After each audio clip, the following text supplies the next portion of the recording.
बार एक नया विवाहित जोड़ा नए शहर में रहने जाता है। मैंने तो आपको बताया ही नहीं कि इनकी कहानी क्या है। इस नए विवाहित जोड़े में लड़के का नाम विक्रम और लड़की का नाम साक्षी है।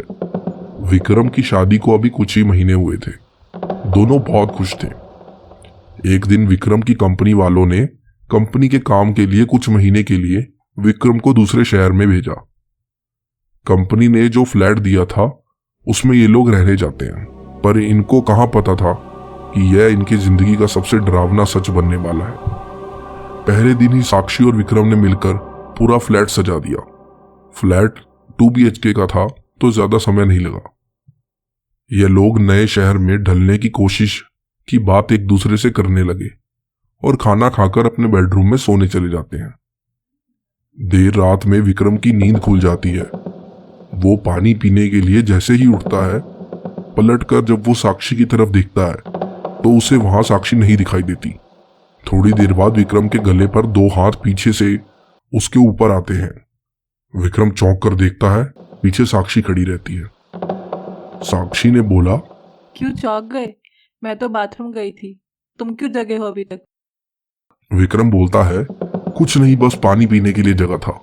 ये लोग फिर से सो जाते हैं। सुबह उठकर साक्षी दोनों के लिए नाश्ता और खाना बनाती है।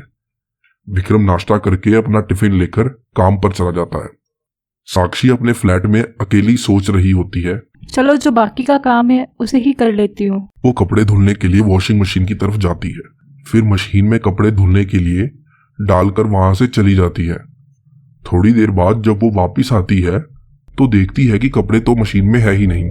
वो घबराकर इधर इधर ढूंढते ढूंढते अपने बेडरूम में पहुंचती है।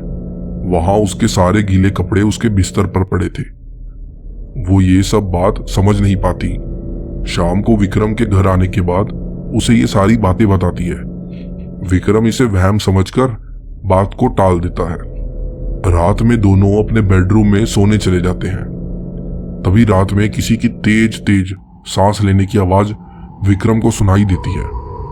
विक्रम धुंधली आंखों से बैठता है और मुड़कर देखता है तो वो बिस्तर से डर के मारे गिर जाता है।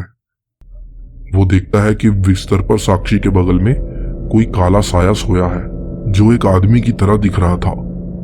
विक्रम दौड़कर बाथरूम में जाकर पहले अपनी आंख धोता है। वापिस आकर फिर देखता है तो अब वहां पे कोई भी नहीं रहता। विक्रम को लगता है कि ये ठीक से ना सोने की वजह से भ्रम हो रहा है। इसी तरह 1 हफ्ता बीतने के बाद दोनों अब तक कई बार डर का सामना कर चुके थे, पर वो उसे भ्रम मानकर बार बार टाल देते थे। फिर एक दिन रात में दोनों अपने बिस्तर पर सोए थे। कुछ देर बाद बिस्तर हिलने लगता है। दोनों की नींद खुल जाती है। पहले साक्षी उठती है तो सब नॉर्मल था।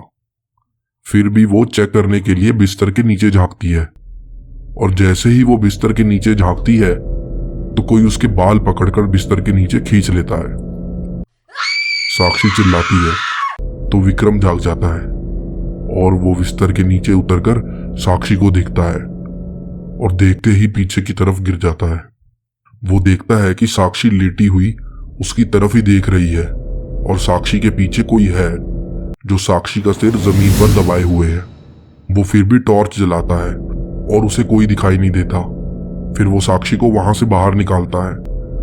दोनों बहुत डर जाते हैं। विक्रम और साक्षी दोनों कमरे से बाहर जाने की कोशिश करते हैं, पर कोई दरवाजे के पास खड़ा रहता है जिसका शरीर तो दिखाई देता है पर चेहरा नहीं।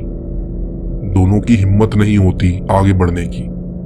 तभी विक्रम अपना टॉर्च जलाने की कोशिश करता है, लेकिन टॉर्च काम करना बंद कर देता है। इसी दौरान वो देखता है साक्षी उसके बगल में नहीं है।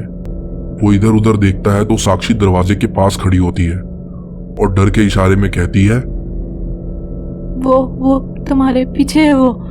विक्रम डरते हुए पीछे पलटता है।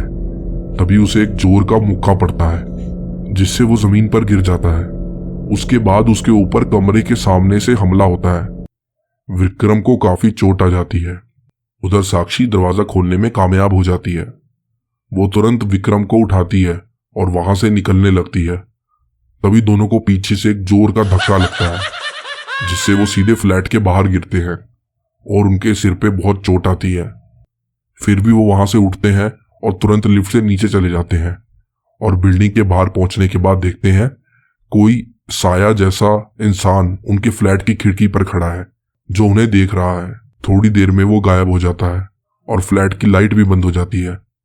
विक्रम और साक्षी इस बात को समझ चुके थे कि ये फ्लैट हॉन्टेड है और वो दोनों दूसरे दिन मैनेजर को भिजवाकर अपना सामान वहां से निकलवा लेते हैं और वो दोनों कहीं और रहने चले गए।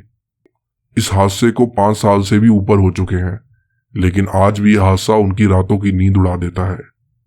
तो दोस्तों, ऐसे ही कहानी के लिए बने रहे हमारे चैनल भूत वर्स में।